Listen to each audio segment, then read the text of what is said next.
Hello, and greetings from across the Media Multiverse. Today I am going to have a look at the Doctor Who novella Dracula.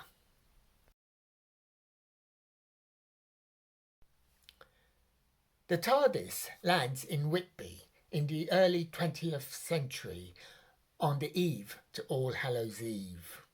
The Doctor, Ian, Barbara and Susan go to see the play Dracula. And there, in Whitby, they meet Van Helsing and his nephew Bernard. Just from that, you can see that it's fairly obvious that Bram Stoker's famous Dracula novel, in this particular interpretation, is not fiction, but is in fact a historical document. Dracula did visit Whitby. The atrocities mentioned in the book Dracula by Bram Stoker did occur.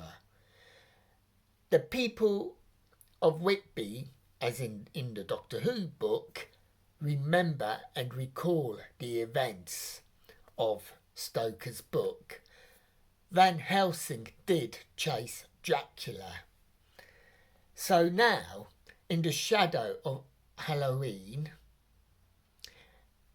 and in the shadow of this play, it looks as though vampirism is back in Whitby, and the people are both fascinated by the play as much as they are scared by the real life deaths. And so the question is, are the vampires really back? And if so, who can stop them?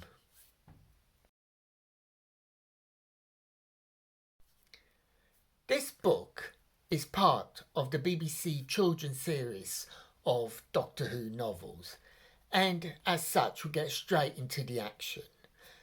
And the writing is good, it grips, and if you're fascinated with gothic storytelling, as I am, you will not be disappointed. One of the things that I found most interesting is that Dracula was a real person, not Vlad Tepes from Transylvania, but the vampire of Bram Stoker's novel was a real person. Bram Stoker's novel is a history book, not a fiction book. Remind me to have a word with my library on that one. But we have seen this before. As mentioned elsewhere, the Doctor has met Sherlock Holmes and Dr. Watson. He has met Vlad Tepes, who is the genesis of Dracula. And here, in this particular book, the characters are well drawn out, and it is so good to see Susan having such fun with Bernard Helsing. The Doctor and Van Helsing Sr., i.e. the Van Helsing who originally went up against Dracula, also have a good relationship. I do feel that Ian is a little bit hard done by with his fate in this novel, but once again the character of Barbara steals the show. I really don't know what it is about Barbara, whether visually on screen or on the printed page or on audio, but she always comes across as the sanest, most practical person in the universe. But even she has her lapses, such as befriending Christophe Alucard. Or does she? His fate is never really delved into, and it would have been good to see if Alucard is sincere in his repentance of his previous life.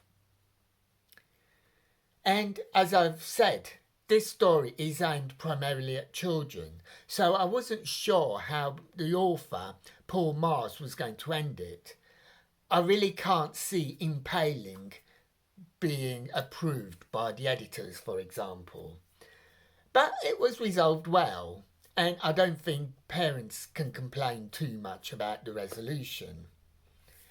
There's enough for adult Doctor Who fans to enjoy here, as well as giving us another interpretation of that evergreen vampire, Dracula. Yeah, so I thoroughly enjoyed it. And did you enjoy it? Have you read it yet? I would thoroughly recommend it. If you're a fan of Dracula, it gives you a new interpretation. If you're a fan of Doctor Who, it gives you a new interpretation. Yeah, if you've heard it, I'd like to the comments what you thought of it. And so until next time, may your news be good news and happy times and places. Farewell.